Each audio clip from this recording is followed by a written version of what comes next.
ಮೈಸೂರಿನ ವಿಜಯನಗರದಲ್ಲಿರುವ ಸವಿನೆನಪು foundation ಸೇವಾಶ್ರಮದಲ್ಲಿ KPCC ಅಸಂಘಟಿತ ಕಾರ್ಮಿಕ ವಿಭಾಗದ ರಾಜ್ಯ ಕಾರ್ಯದರ್ಶಿಗಳಾದ ಆರ್ ಶ್ರೀಪಾಲ್ ರವರ 52ನೇ ವರ್ಷದ ಹುಟ್ಟುಹಬ್ಬವನ್ನು ಸಮಾಜಮುಖಿ ಕಾರ್ಯ ಮಾಡುವ ಮೂಲಕ ಆಚರಿಸಲಾಯಿತು.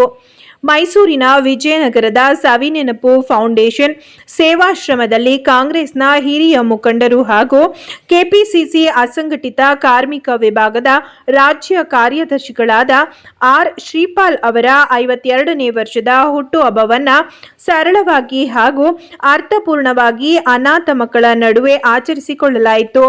ಈ ವೇಳೆ ಮಾಧ್ಯಮಗಳ ಜೊತೆ ಮಾತನಾಡಿದ ಆರ್ ಶ್ರೀಪಾಲ್ ಅವರು, ನನ್ನ 52ನೇ ವರ್ಷದ ಹುಟ್ಟುಹಬ್ಬವನ್ನು ಅರ್ಥಪೂರ್ಣವಾಗಿ ನನ್ನ ಹಿತೈಷಿಗಳು ಹಾಗೂ ಅಭಿಮಾನಿಗಳು ಈ ಅನಾಥ ಮಕ್ಕಳ ನಡುವೆ ಆಚರಿಸುತ್ತಿರುವುದು ನನಗೆ ಖುಷಿ ತಂದಿದೆ.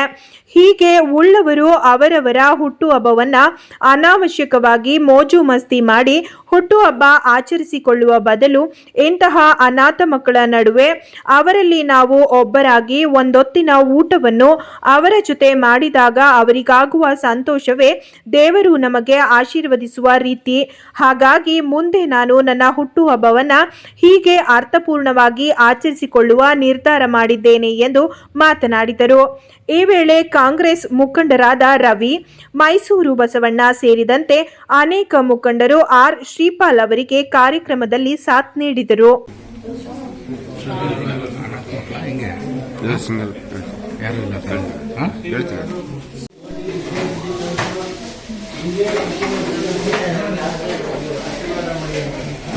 ಸರ್, ಇವತ್ತು ನನ್ನ ಜನ್ಮ ದಿನಾಂಕ ಅಂದರೆ 52ನೇ ವರ್ಷದ ಹುಟ್ಟುಹಬ್ಬ.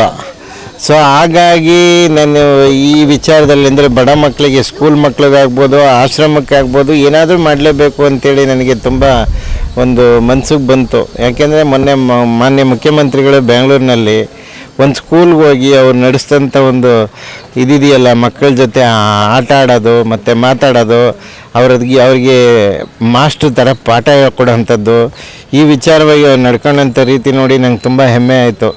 ಹಾಗಾಗಿ ನಾವು ಅವ್ರ ಥರನೇ ಯಾಕೆ ಮಾಡಬಾರ್ದು ಕಾರ್ಯಕರ್ತರಾಗಿ ಇತ್ಕೊಂಡು ಅನ್ನೋ ಒಂದು ಹುಮ್ಮಸ್ಸು ನನಗೆ ಬಂತು.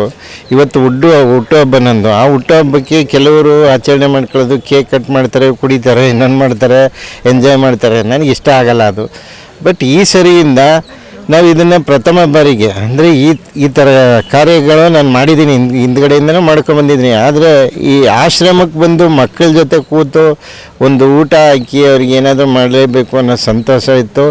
ಅದು ಮಾಡಿದಾಗ ನನ್ನ ಮನಸ್ಸಿಗೆ ತುಂಬ ಒಂದು ಹೆಮ್ಮೆ ಆಯಿತು. ಇಂಥ ಕೆಲಸ ಒಳ್ಳೆ ಮಾಡ್ಕೊಂಬಂದರೆ ನಮ್ಮ ರಾಜ್ಯಕ್ಕೆ ಒಂದು ಕೊಡುಗೆ ಕೊಟ್ಟಂಗೆ ಆಗುತ್ತೆ, ಬಡ ಮಕ್ಕಳಿಗೆ, ಆಶ್ರಮಕ್ಕೆ ಅಂತೇಳಿ ಎಲ್ಲ ಕಾರ್ಯಕರ್ತರಿಗೂ ಮನವಿ ಮಾಡ್ಕೊತೀನಿ. ಸಾಧ್ಯವಾದಷ್ಟು ನಿಮ್ಮ ಕೈಲಿ ಸಾಧ್ಯವಾದಷ್ಟು ಹೆಲ್ಪ್ ಮಾಡಿ ಬಡ ಮಕ್ಕಳಿಗೆ ಈ ಥರ ಆಶ್ರಮಕ್ಕೆ ಒಂದೊಂದು ಊಟ ಹಾಕ್ಸೋದು ಅವ್ರ ಹೊಟ್ಟೆ ತುಂಬುತ್ತೆ. ಇಂಥ ಕೆಲಸ ಮಾಡ್ತಾ ಮುಂದುವರಿಯೋಣ ಅಂತ.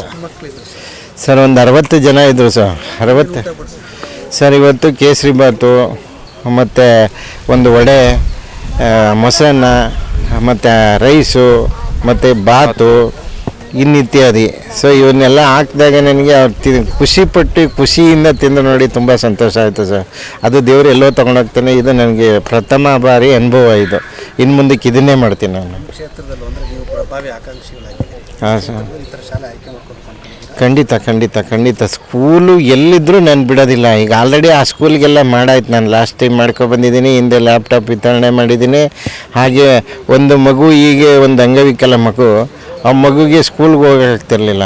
ನಾನೇ ಒಂದು ವಾಹನ 1,20,000 ಕೊಟ್ಟು ಒಂದು ವಾಹನ ಕೊಡಿಸಿ ಆ ಮಗು ಇವತ್ತು ನಮ್ಮ ಹೆಸರು ಹೇಳ್ಕೊಂಡು ಪಾಪ ಓಡಾಡುತ್ತೆ. ಅದು ನಮಗೆ ದೇವರು ಎಲ್ಲೋ ಒಂದು ಇದಕ್ಕೆ ಸೇರಿಸ್ದಂಗೆ ಆಗುತ್ತೆ. ಆ ಸಂತೋಷ ಅನುಭವಿಸೋರಿಗೆ ಗೊತ್ತಾಗುತ್ತೆ.